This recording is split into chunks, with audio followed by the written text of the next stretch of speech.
Iyakan na naman ng mga DDS, mga tol. Kasi yung isa pong kumpanya ng bakal dyan po sa Davao City, sinalakay po ng NBI at yun, talagang meron pong illegal na ginagawa. Paano kayang nangyari na ang kumpanya na yan nakapag-operate ng ganoong katagal nang hindi po sumusunod sa mga panuntunan o sa ating batas? Pero bago dyan sa usapin na yan, kanina, pumutok po yung balita at kung ano-ano pong sapantaha ang lumabas po sa publiko, no? Sinasabi na makamahuli na itong si Bato de la Rosa. Pero mukhang hindi po ganoon ang nangyari. Dahil nga ito po sa balita po ng Daily Tribune kaninang umaga talagang naging usap-usapan, magiging bad news ba sa mga DDS? Eventually, hindi ganun kalala kasi hindi po si Bato de la Rosa ang naging target po ng operation dito.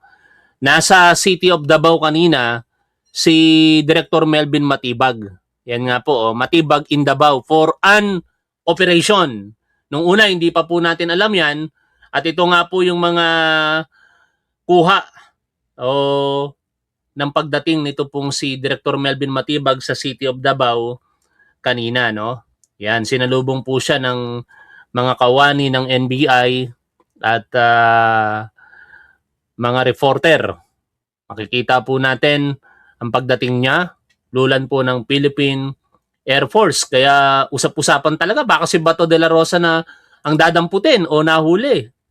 O yan mga bahagi po ng kuha yan. Tapos, ito pa. Yan. At syempre, nilinaw po ni Director Melvin Matibag na hindi si Bato de la Rosa ang kanilang naging operasyon. Ito nga po yung kanyang naging pahayag. Nandito kami sa Davao, ang nahuli namin hindi Bato, bakal. Ha? Yan. Nandito kami sa Davao, ang nahuli namin hindi Bato, bakal. Ha? Ang nahuli nila, hindi Bato, hindi si Senator Bato de la Rosa, kundi bakal. No? Illegal na pagawaan ng bakal. Sa balita po ng News 5, ito nga po, Operasyon versus Davao Steel Company. Nagtungo sina National Bureau of Investigation, NBI Director Melvin Matibag at Presidential Anti-Organized Crime Commission Undersecretary Benjamin Acorda sa Davao City para magkasa ng operasyon laban sa Davao Mighty Steel Corporation. Kanina po yan, August 14. Natuklasan sa operasyon ang pagawaan ng umano'y substandard na bakal na may taglay na radioactive materials. Nailigtas naman ang nasa 174 na manggagawa na posibleng nakaharap sa panganib dahil sa exposure sa radioactive bearing materials at iba pang hazardous substances. Ito po yung mga kuha nila. O rescue po sila, rescued. O yan Biruin mo sa City of Davao. Kaya iyakan na naman ng mga Duterte supporter sasabihin na naman nila pinupolitika daw. Wala pong pamumulitika dito. Ito po ay lehitimong law enforcement operation dahil ang kumpanya na ito na napahintulutan mag-operate sa City of Davao ay hindi po sumusunod sa panuntunan. No? Sila po ay tahasang lumalabag sa mga batas na may kaugnayan sa paggawa po ng bakal. Diba? Tapos palalabasin nyo na naman, pinupolitika. Yan ang mahirap sa mga DDS Napakabobo o napakatanga. Kaya ang nangyayari tuloy, dahil sa katangahan at kabobohan nila, lahat na lamang ay politika. Ngayon, pakinggan po natin ang balita kaugnay po niyan. National security alarm was raised over radioactive material supposedly found in a Mindanao steel company. Mobile journalist Jazz Paredes is reporting live from Davao. Jazz, what's latest from your end? Yes, Diego, natuklasan nga ang isang pagawaan ng illegal at substandard na mga material sa isang steel plant sa Davao City. Kahapon lamang yan, Diego, no? At sagsagawa ng press conference ang National Bureau of Investigation with PAOK ngayong hapon lamang yan, Diego, at dito kanilang isinuwalat yung ilan sa mga detalye patungkol sa nasabing steel plant. Itong steel plant daw na ito, Diego, ay naglalaman ng mga radioactive materials na lubhang mapanganib para sa kalusugan nga ng tao. At mula doon sa kanilang ikinasang operasyon ay may mga nasalbang Pilipino na nasa 174. Sa ngayon, na posibleng nahaharap itong 174 na na-rescue na Filipinos sa posibleng panganib sa kanilang kalusugan nitong patuloy na exposure sa mga radioactive material at mga hazardous substances. Dulot nga nitong substandard materials na nasabat mula sa illegal steel plants sa Davao City. Bukod sa Diego, ilan na rin yung naaresto dahil nga dito at 9 dito ay Pinoy, 12 yung Chinese nationals at 7 yung nananatiling at large. Sa ngayon, Diego, hindi pa tukoy kung sino ba ang talagang nasa ulo o yung pinuto na paggawa o sino ba talaga yung pinaka-mastermind dito sa kanilang steel plant. Ngunit, Diego, sa binitawang mga salita ni NBI Director Melvin Matibag kanina, nakikita nila yung pattern at posibleng koneksyon ng mga steel plant na kanilang sinasagawang operasyon dahil sa mga, so far, Diego, meron na daw silang 5 steel plant na nagmamanufacture ng substandard materials na natuklasan, and so far nakikita daw nila yung pattern at similarities pagdating doon sa radioactive materials, doon sa manner of how they're distributing and producing itong steel, yung quality ng steel. But sa ngayon, Nadidinig ninyo? Walang politika dyan. No? Kaso lang, sa City of Davao nag-ooperate. Hindi po ito pamumulitika. Ito po ay pagpapatupad ng batas. Kung itong Davao Steel Corporation na ito o Mighty Steel Corporation ay sumusunod sa batas, di sana hindi sila naging subject ng law enforcement operation ng NBI. yun, Diego, hindi pa nila ma-establish nga kung sino talaga at kung meron bang iisang dapat mapanagot dito sa mga steel plant na ito na kanilang patuloy na natutuklasan out of until today. Diego.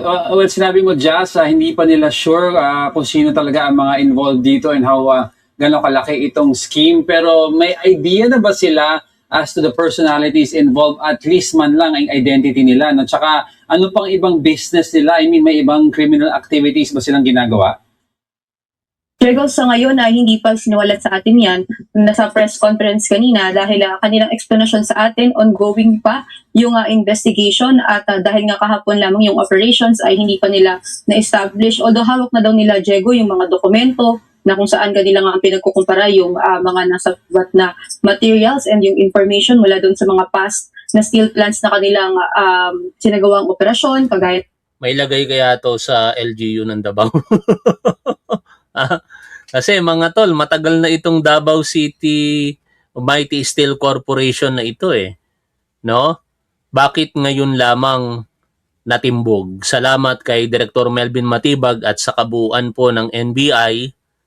At finally, itong mga illegal na ginagawa sa korporasyon po na ito ay matatapos na. No, wala namang problema sa pagnenegosyo Ang kailangan lamang dapat sumusunod sa batas. Malinaw dito sa report na ating pong napapakinggan, hindi po sila nasunod sa batas. Nilalagay pa nila sa alanganin ang buhay ng kanilang mga trabahador at higit sa lahat, nakalulungkot po itong mga naririnig po natin balita dito dahil may mga materyales po dito na ginamit sa mga pasilidad na noong tinamaan po ng lindol diyan po sa Mindanao, ang gamit na bakal ay mula po rito na mga substandard. Oh, 'di ba? 'Yun ang pinakamasaklap na katotohanan diyan. Na lamang sa Pampanga at sa Misamis Oriental. Ulit nga dahil nga hindi pa nila ma-establish yung connection, ay hindi pa rin daw sila makapagbigay ng impormasyon kung sino ba o meron ba tayong personality na tinitignan. Inalis din nila or hindi rin nila pinumpirma kung meron bang politiko na posibleng nasa likod nito. Pero Diego, kanila na mga sinisiguro na oras daw lumabas yung final na. Ako naniniwala ako meron yan. No, hindi makakapag-operate yan kung walang sangkot sa gobyerno. Kung wala mang politiko, definitely merong sangkot na taong gobyerno dito. At dapat mapanagot kung sino man ang mga yon. investigation ay isisiwalat din nila ito sa publiko pagdating ng lalong madaling panahon. Ngunit Diego, gusto ko lamang ibigay din yung detalye kung paano o ano ba yung isa sa mga rason kung bakit kanilang pinasok o nagsagawa ng operasyon dito sa steel plant na ito. So kanina Diego, kanilang sinabi na kung matatandaan natin nagkaroon ng 7.8 magnitude na lindol dito sa Mindanao at kanilang tinignan yung Ito na yung masaklap na katotohanan, no? Siguro kung hindi galing dito sa Davao Mighty Steel Corporation yung mga bakal, baka mas matibay yung mga pasilidad na tinamaan ng lindol. materials na ginamit doon sa mga establishments na bumagsak o yung hindi naging maganda yung lagay after nung lindol. At na-discover nila na 70% ng ginamit doon sa materials dito sa mga establishmentong ito ay mula dito sa steel plant na ito na kanilang pinasok. At doon na nga, tuloy-tuloy na yung kanilang surveillance, kaya naman na-discover nila na itong ang steel plant na ito ay nag-ooperate nang hindi nagko-comply din doon sa EEC, ng DNR, wala itong kaukulang permit. At ito nga, meron silang radioactive materials na lumalabag sa batas. Kung di tayo nagkakamali, Diego, labag ito sa RA 12013 at maharap din dito yung mga involved na yung kanilang paglabag doon sa anti-radioactive materials ng Philippines. Hindi lang natin sure kung ano yung eksaktong clause ng batas, pero within the lines of that, yung posibleng ang malabag ng mga matutuklasan na nasa likod niya nitong steel plant na ito. Dapat kayong managot, ha? Biruin ninyo, hindi lang ordinaryong kumpanya o produksyon ang ginagawa ninyo eh. Buhay ng tao ang naapektuhan, lalong-lalo na yung binanggit sa balita na may mga establishmento na ang ginamit na bakal ay galing diyan sa Davao Mighty Steel Corporation na yan na substandard. O kaya ang bilis-bilis nasira. Ngayon, pakinggan natin ang naging press conference kanina nito pong si NBI Director Melvin Matibag, kaugnay po niyan. The investigation of the National Bureau of Investigation into Davao Mighty Steel Corporation, Davao Mighty, originated from an information concerning the alleged manufacture and commercial distribution of substandard reinforcing steel bars bearing DMS marking. The investigation subsequently expanded into a possible nuclear, environmental, and public safety violation after radioactive examination of the Philippine Nuclear Research Energy. Detected were uranium-238, thorium-232, as and commercially distributed by DMS reinforcing steel bars. So, nagkaroon po tayo ng subsequent test buy of the steel bars. Napakahusay ng pamumuno ni Director Melvin Matibag sa NBI. Ano mga tol, mag-a-agree ba kayo na sa loob pa lamang ng ilang buwan na kanyang panunungkulan bilang pinuno nito, napakaraming accomplishment at talagang matunog. Napakarami pa nga dyan ang hindi na naisa sa publiko eh. No? Kaya hindi talaga nagkamali si Pangulong Bongbong Marcos sa pagtatalaga dito bilang NBI chief. Marami sa atin ang nagduda niyan. Nung una kasi inakala natin na dahil DDS ito, baka traidorin si Pangulong Bongbong Marcos. Pero mukhang hindi po naman mangyayari yon. Dahil ang pinaka-advantage nga ngayon, dahil dati siyang DDS, alam na alam niya yung galawan ng mga DDS. Marahil nagiging puntos iyon sa mga successful operation kung saan ang ilan ay sangkot mga DDS. We subjected to testing. So out of the samples na binili natin, there are about 50% of it containing these radioactive materials na sinasabi natin. Also, the Bureau of Investigations made an investigation, if you recall, the 7.8 Pagka pumalaot sa politika itong si Director Melvin Matibag sa pagkasenador, isa ito sa mga iboboto ko mga tol eh. No, syempre di mawawala sa hanay si Senator JB Ejercito kung tatakbo siyang muli. Si General Nicolas Torre kung tatakbo. Si Undersecretary Claire Castro kung tatakbo.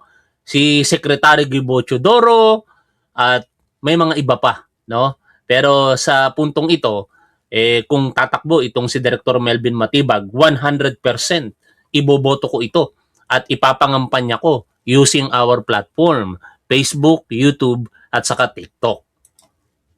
magnitude earthquake na tumama noon sa Sarangani Province on June 8, 2026. Tinignan natin yung mga nakakabit na steel bars dito, and we found out that about 70% of the steel bars that was used doon sa mga na-damage na buildings, specifically from Sarangani, Davao del Sur, and Jose Abad Santos, Davao Occidentals, bear the markings of DMS. Ito yung sa Davao Mighty. So based on the analytical results and corresponding estimated activity concentrations, PNRA preliminarily determined that the samples exceeded the applicable exemption levels for natural uranium and thorium under CPR Part 3. Standards for protections against radiation, thereby establishing a significant radiological concern, requiring regulatory evaluation and confirmatory analysis. So, we conducted the operations, the raid yesterday, August 13, and based on the examinations, the presence of the radioactive materials were above the normal allowed by the standards. So laboratory examinations established also that 50% of the sample which we have bought from the market failed the mandatory mass variation requirement, confirming the commercial circulation of DMS, reinforcing steel bars that did not conform to the applicable mandatory product requirement. So, as we speak now, by the way, in view of this, we also rescued about 174 Filipino workers. Yan ang isa sa pinakamahalaga dyan, yung pagkaka-rescue dito po sa mga trabahante na exposed dyan sa radioactive materials. Pero sana hindi dyan matapos yan, kasi naghahanap buhay lang naman yung mga yan at na-rescue nga sila. Ibig sabihin nun, dahil illegal yung kanilang pagawaan na pinagagawaan o pinagtatrabahuhan, dapat sa tulong na rin ng ating gobyerno, mabigyan din sila siyempre ng alternatibong pangkabuhayan. Kasi siyempre nakakaawa din naman ng mga tao na ito, wala naman silang alam dyan kung hindi magtrabaho na inaakala nilang sumusunod sa batas itong kumpanya nila, tapos ganyan yung nangyari.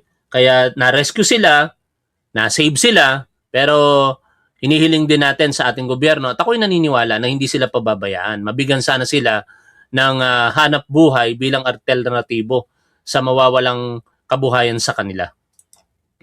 And upon investigation, there's no appropriate protective equipment among workers and identified potential combined chemical and radioactive occupational exposure.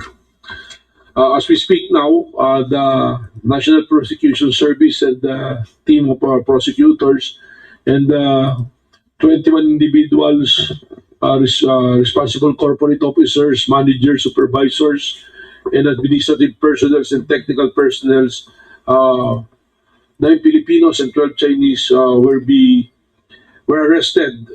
So 10 Chinese, 4 Filipinos, but 7 at large, but total of 21 will be charged with the violation of Republic Act 1230, which is the Philippine Nuclear Safety Act, Republic Act 6969, the Toxic and Hazardous Act of 1990, PD 5886, which is the Philippine Environmental Law Presidential Decree, and of course, the Consumer Act of the Philippines. So, ito yung mga cases na ipapile natin sa nila. And right now, the team of NPSS is in the area to physically examine the area. Okay, yan muna ang update natin mga tol sa balita na ating nireaksyonan. Maraming salamat sa patuloy po ninyong suporta sa ating programa, sa ating gobyerno, at higit sa lahat sa ating Pangulong Bongbong Marcos na napakahusay, napakabait, at walang katotohanan yung mga ibinibintang ng mga tatangatangang DDS na siya'y bangag daw. Ang tunay na bangag, nakakulong na doon sa Hague, Netherlands at nag-aantay na lamang marahil ng kanyang katapusan. Shoutout po sa inyong lahat. Lagi po nating tandaan kung ano ang tama at dapat, doon tayo. Keep safe. See you always. Bye for now mga tol.